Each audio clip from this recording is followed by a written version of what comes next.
Well, I had planned today to continue with our Hebrew series, but as concerns with the COVID-19 virus have been growing and the media going wild, I thought it would be nice to have some time to reflect on what's going on. And then, how could I resist discussing the coronavirus with our maftir reading today in Numbers on the ashes of the red heifer? This passage is all about washing, cleansing, and quarantining. Now, we read this as we prepare for Passover, but it's timely today as well. So let's unpack our maftir reading for today, and I'll draw three important lessons or ways that we at Ruach Israel can move ahead in confidence. So we are in the book of Numbers. God instructs us to give an unblemished red heifer or red cow, which is really more like a brownish cow, to the priest. The heifer is taken outside to the temple to be slaughtered and completely burnt to ashes with a rather odd concoction of cedarwood, hyssop, and crimson stuff, it says. The priest and those who burnt the cow become ritually impure in the act of sacrificing the cow, and then they must wash their clothes and bathe. Then the Torah goes on to discuss how a person who touches a human corpse, a dead body, shall be impure for 7 days. That means that he can't go to the temple for a whole 7 days. It's kind of like a quarantine. But he becomes clean again by sprinkling the ashes of the mixture, mixed with water on the third and then on the seventh day. And then he's again to wash his garments. Now, halakhically speaking, the only reason why this commandment is not practiced today is because there's no temple, and so it's inoperative. However, because this is not operative, even in modern Judaism, a person who is a Kohen is not supposed to come into contact with a dead body at all because there are no ashes. So a Kohen who is religious would not attend a funeral where the body was present. It's interesting that this ritual does not only seem strange to our modern ears, even ancient ears thought this ritual particularly weird. Midrash on this pictures King Solomon, the wisest man in the Bible, saying, "I have labored to understand God's word and have understood it all, except for the ritual of the red cow." Rabbinical commentator Rambam explains that this commandment receives the most critique because it's performed outside the temple, which is unique. That means that it was in view of people who are not Jewish. Now, if we were to pick and choose which ritual we should use as the public face of Judaism, I'm not sure we'd choose the ashes of the red cow. Now, because this commandment is so strange, our ancient sages called it the most important commandment. Why? There's a rabbinical story about an encounter between a Gentile and Rabbi Yochanan ben Zakkai, who is a central figure in rabbinic Judaism following the destruction of the temple in 70 CE. The Gentile asks about the ashes of the red cow. "These rites that you carry out look like witchcraft," he says. "You bring a cow and slaughter it, burn it, crush the remains, take the dust, and if one of you contracts corpse uncleanliness, you sprinkle on him 2 or 3 times and say to him, 'You are clean.'" Rabbi Yochanan replied, "Have you ever seen someone into whom a wandering spirit has entered?" "Yes," the man replied. "And what do you do?" asked the rabbi. The man answered, "People bring roots and smoke them under him and sprinkle water on the spirit, and it flees." Rabbi Yochanan said, "And should your ears not hear what your mouth speaks?" Okay, so Rabbi Yochanan brushes the man off by saying, "Listen, your rituals are just as weird as ours." But after the Gentile man has gone on his way, the disciples ask Rabbi Yochanan, "This man you've pushed off with a mere reed, but to us what will you reply? We have the same questions." He said to them, "By your lives, it is not the corpse that imparts uncleanliness, nor the water that affects cleanliness, but it is a decree of the Holy One, blessed be He." The idea here is that there is no inherent uncleanliness in touching a corpse, and there is no inherent purifying agent in the ashes of the cow and how they are administered. It looks like a witch's brew, just like the pagan concoction, but it's entirely different. It's all about the command of God. And this is why the sages see it as the most important commandment. It's pure in a sense, because it's such a mystery and requires love and trust within the mystery. This commandment is compared to a lover's kiss, which cannot be explained, but only experienced. I don't think they're referring to the experience of the ashes as the lover's kiss, but they're referring to the experience of devotion to and trust in God within the heart of the mystery and lack of understanding. Trusting in God in uncertain times is not something that we can speak about in words, but it's something that we can only experience, like the lover's kiss. So I want to apply this lesson to the coronavirus epidemic we're in right now. There are a lot of unknowns with the coronavirus and a lot of things to get worried about. Where did it come from? Is it just part of our broken world where sickness has been sewn into the fabric of earthly creation? Is this a military experiment gone wrong? Some people feel that this is a biological weapon that's a smaller part of a bigger plan to topple the economic powers of the world. We wonder, will I get sick? What about those whom I love? People argue about the severity of the virus. Some say the flu is worse. Others say the opposite. Will we find a vaccine? Will it mutate? Will it overpower our medical system? What about the vulnerable among us? And apart from the virus, what about all the hype and hysteria that's led to a run on Costco's toilet paper, empty shelves in the grocery stores, and community-wide quarantines? The entire country has shut down. How far will this go, and when will it stop? The lover's kiss in the red heifer ritual is trust in the mystery of God's larger plans. Can we find a lover's kiss in the COVID-19 outbreak? It's in the experience of trust in God, in the mystery of uncertainty and the unknown. Things are changing so quickly. In a matter of weeks, everyone's lives across our country have changed. And it's scary. But we find the kiss when we can rest in a greater assurance that God is still in control.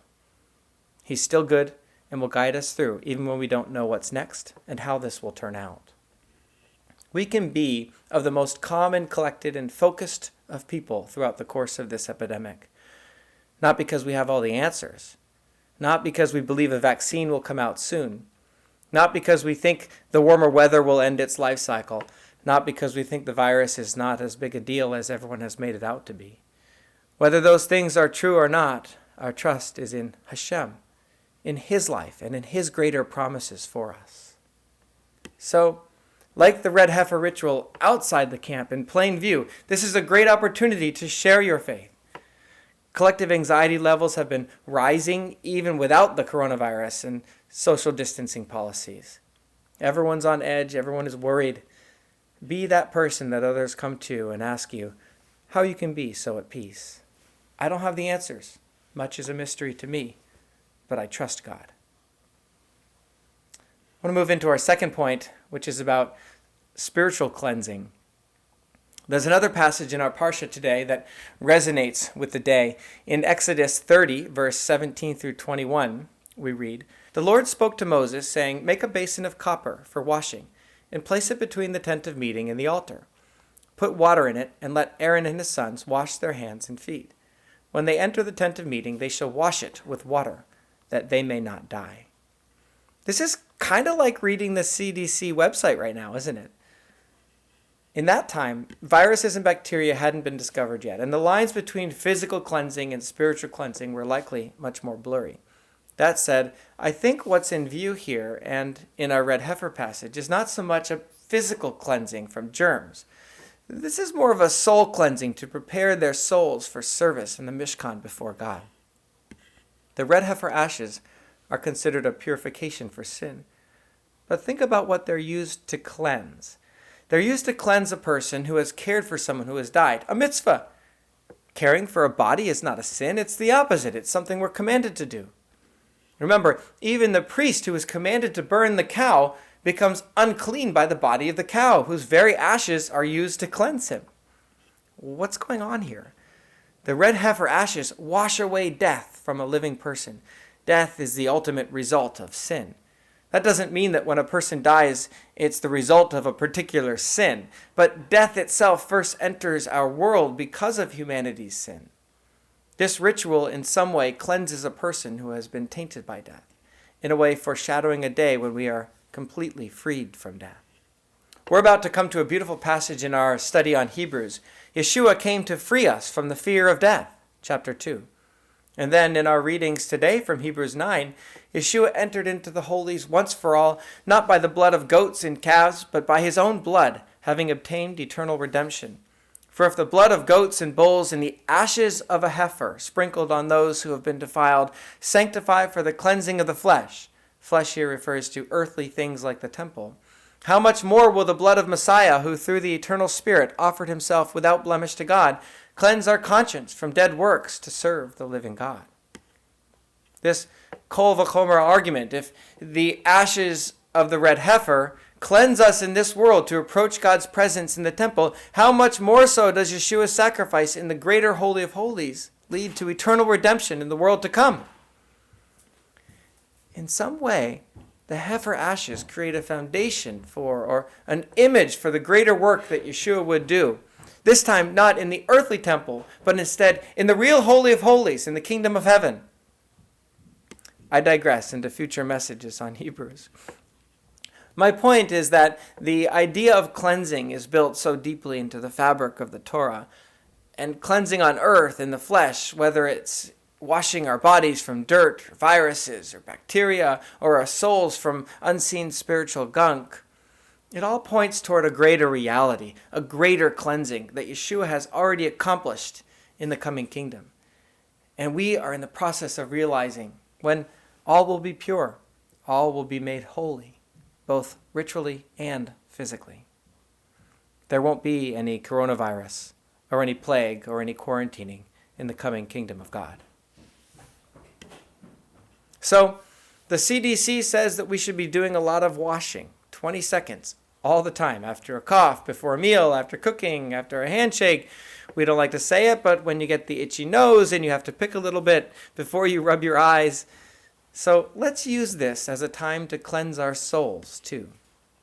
You know, when we Jews ritually wash our hands during the Shabbat table blessings, or for the more traditional, before every meal, we recite a blessing. Baruch atah Adonai Eloheinu melech haolam, asher kedishanu b'mitzvotav v'tzivanu al netilat yadayim. Blessed are you, Lord our God, King of the universe, who sanctifies us with his mitzvot and gives us the mitzvah concerning the washing of hands.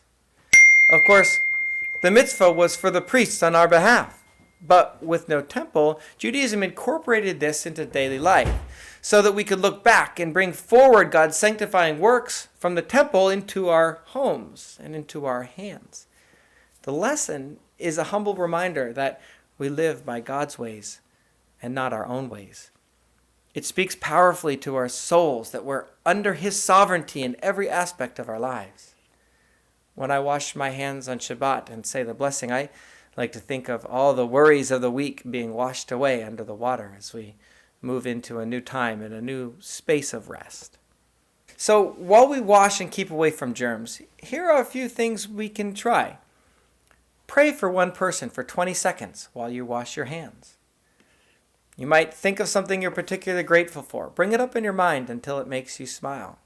Or, as you get ready for Passover, sing 2 rounds of Dayenu. It takes about 20 seconds. Dayenu, Dayenu, Dayenu, Dayenu, Dayenu. Let's move on to our third point, which is about community. I know that the reason for extreme social distancing is to stop the virus before it gets so overwhelming. The idea isn't supposed to be a panicked reaction to the number of cases or the severity of the virus as it is right now, but instead an attempt to prevent what could become a much larger epidemic. And we have to participate in that. The motivation is noble. We need to protect the vulnerable among our communities, and that's why we're on Zoom today. But I have to be honest, extreme social distancing is also pretty scary. I find myself wondering what the long-term effects of social distancing will be. For a few weeks, it's a hardship that we endure for a greater good, but what trends will it set in motion? I don't know. Isolation is a terrible thing. We already live in a tremendously isolating society, where genuine community and relationships have been replaced by social media. It's a lie that we can just sit on our computers and engage in real relationships. We need hugs and handshakes and laughs and high fives and pats on the back. We're about to launch a really cool initiative here at Ruach Israel called the Community Glue Initiative to help us strengthen relationships and friendships at Ruach Israel, to help us better internalize and live out of a community-centered worldview. On the one hand, extreme social distancing seems like bad timing. On the other hand, maybe it's perfect timing. I want to propose to you today that we rally together during this physically distancing time and go over the top, above and beyond, to make this a time of community building, even though we can't be with each other in person. What can you do? Do a FaceTime call with each other. Check in over the phone. Text encouraging verses to each other. Be intentional and get creative. I want to challenge each of you to reach out to people in our community that you might not usually talk with or don't have a relationship with, and use this as an opportunity to establish a new relationship. We must invest more into community to counterbalance. Yeshua's example when it came to the leper or the untouchables was always to touch the one that no one would touch. He was not afraid of the unknown. He was not afraid of the disease. I'm not saying that we don't wash our hands and be careful. Love, in this case, requires that we take precautions and don't give this thing an opportunity to spread. Love means doing Zoom call for services. But we can do that in trust rather than fear and panic. People should never feel isolated. We should be praying for each other more during this time. No matter what your circumstances, use this as a time of blessing. Use it to experience the lover's kiss of trust inside the unknown. Use this as a time to get back into some healthy rhythms for daily prayer time, to slow down a bit and focus on things that are really important that we rarely choose to do. Let this be a time to reconnect and invest in your family, your children, your marriage. Whenever something else gets canceled, don't get mad. Think, nice, some unexpected time to slow down, reconnect with God and to the people that He's put into my life. So together at Ruach during this uncertain time, let us be stronger. Let us be more united. And let us have greater trust together in our Messiah. Shabbat Shalom, everyone.